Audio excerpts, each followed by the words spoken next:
Vous êtes sur Akhbar Bled, bienvenue sur votre chaîne préférée. La nouvelle position de l'Espagne sur le Sahara marocain va tout changer sur le plan géostratégique. Dans son message au roi Mohamed VI, le président du gouvernement espagnol Pedro Sánchez a apporté des réponses claires au discours royal du 20 août 2021. La position dont il a fait part au souverain place désormais l'Espagne au-dessus de tous les pays européens dans le soutien à l'intégrité territoriale du Maroc.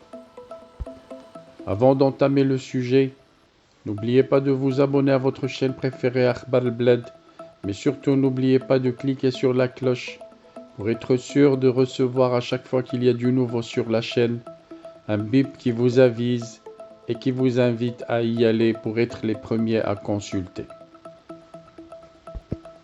Bonsoir.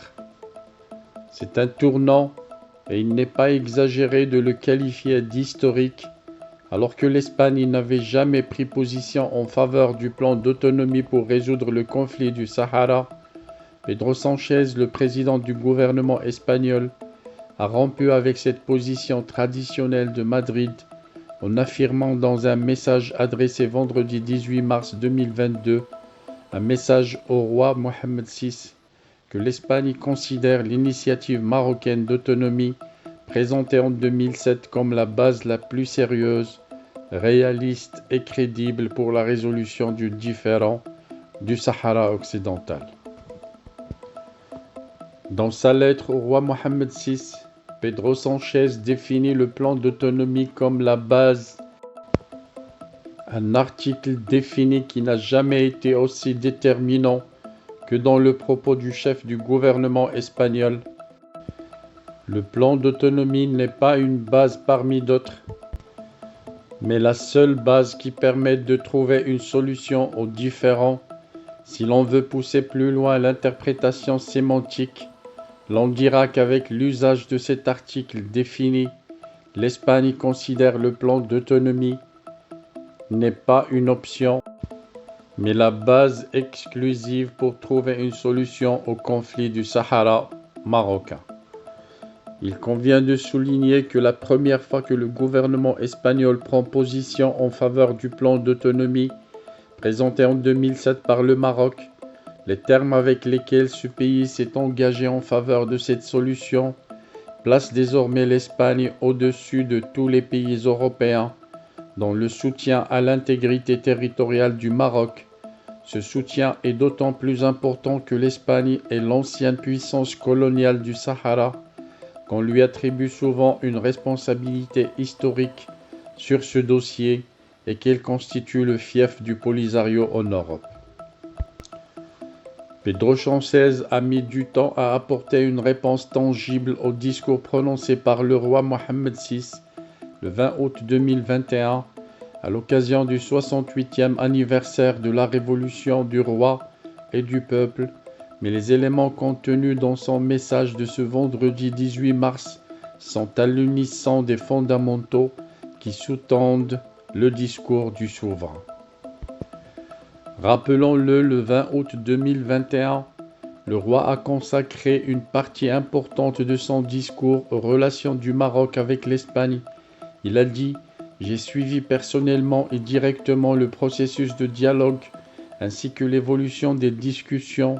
Le but n'était pas seulement de trouver une issue à cette crise, mais aussi de saisir l'opportunité pour redéfinir les bases et les paramètres qui régissent ces relations. » Et le président du gouvernement espagnol de préciser dans sa lettre du 18 mars 2022 « Notre objectif est de construire une nouvelle relation basée sur la transparence et la communication permanente, le respect mutuel et les accords signés par les deux parties et l'abstention de toute action unilatérale à la hauteur de l'importance de tout ce que nous partageons.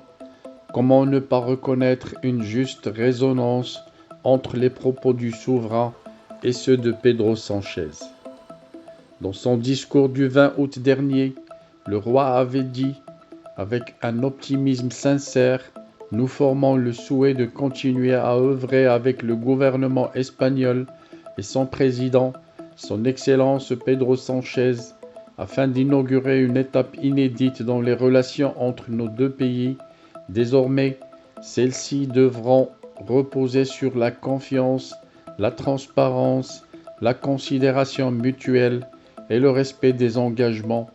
L'optimisme du souverain n'a pas été déçu, puisque le président du gouvernement espagnol a répondu de façon directe à ce souhait, en affirmant que l'Espagne agira avec la transparence absolue qui correspond à un grand ami et allié, et d'ajouter dans son message au souverain: « Je vous assure que l'Espagne tiendra toujours ses engagements et sa parole. » De plus, le communiqué de la présidence espagnole, publié ce vendredi, parle de nouvelles étapes entre le Maroc et l'Espagne, alors que le roi avait appelé dans son discours à construire une nouvelle relation.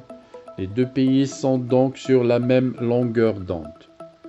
L'évolution de l'Espagne sur ce dossier est aussi importante que la reconnaissance américaine de la souveraineté du Maroc sur le Sahara.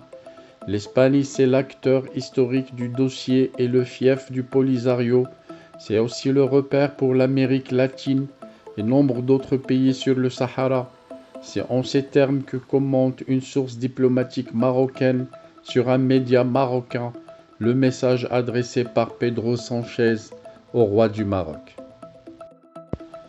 La position de l'Espagne est désormais la plus évoluée en Europe sur la marocanité du Sahara, mais aussi les feux des projecteurs sur notre allié traditionnel, la France, qui parle toujours du plan d'autonomie comme une base parmi d'autres, une position qui n'a pas changé d'un iota depuis 2007.